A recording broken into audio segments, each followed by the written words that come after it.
umuhanzi w'umunyarwanda akaba n'umunyamakuru Nyarwaya Innocent benshi twamenye ku izina rya Yago Pondat arembye bikomeye mu bitaro byo muri Uganda aho asigaye aba nyuma yo gukora impanuka ikomeye ndetse n'imodoka ye ikangirika cyane mu buryo bukomeye.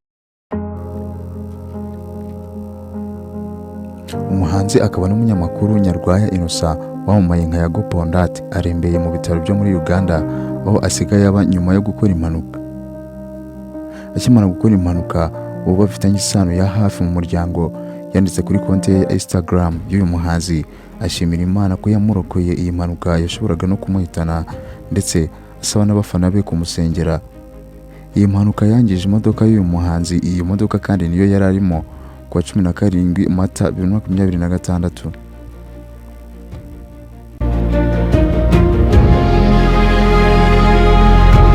Uyu bafitanye isano witwa Nyimazi ari nawe uri gukoresha imbuga nkoranyambaga za Yago yagaragarije kuri Instagram ko arwariye mu bitaro.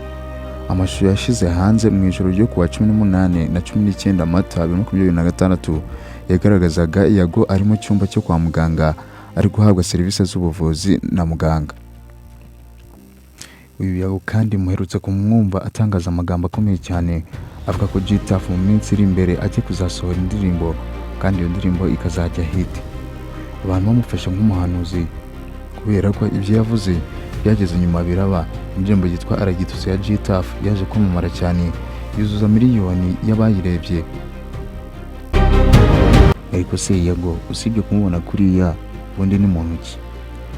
Gatukubwire akantu kandi mu minota mikeya ntabwo turi buze kukubwira byinshi bitewe n'amasaha.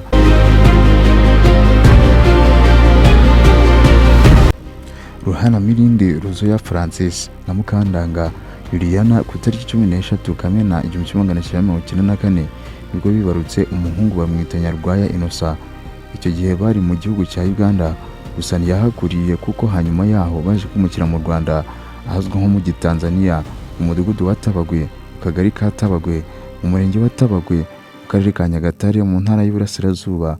Yavukiye mu muryango w'abana 10 gusa muri abo hasigaye abana 8 kuko abana 2 bose bamaze gusinzira.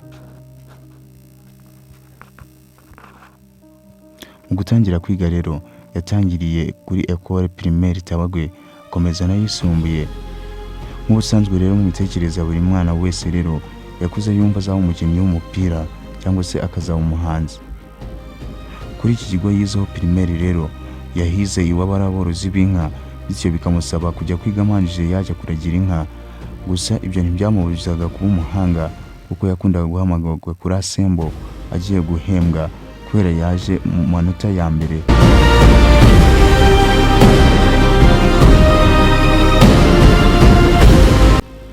Mu 2008 nibwo yatsinze ikizamini cya leta gisoza umwaka wa 6 w'amashuri abanza, nuko amashuri yisumbuye ajya kuyatangirira i Gatonde mu karere ka Rwamagana. Hanyuma yaho mu gusoza icyiciro rusange cy'amashuri yisumbuye nabwo ajya gukomereza amashuri ye kuri St Aloys naho hari mu Rwamagana, maze ahiga Hege, History, ubukungu ndetse n'ubumenyi bw'isi. Ubwo yigaga mu wa 4 nibwo yatangiye kugaragaza impano ye y'ubunyamakuru kuko nibwo yatangiye gusoma amakuru ku ishuri muri Media Club. Ibyo mwabigezweho nanjye Joseph Bugingo. Wibuke gukanda subscribe maze ufungure n'inzogera kugira ngo tujye twibanira mu biganiro byacu bigiye bitandukanye tugenda tubategurira.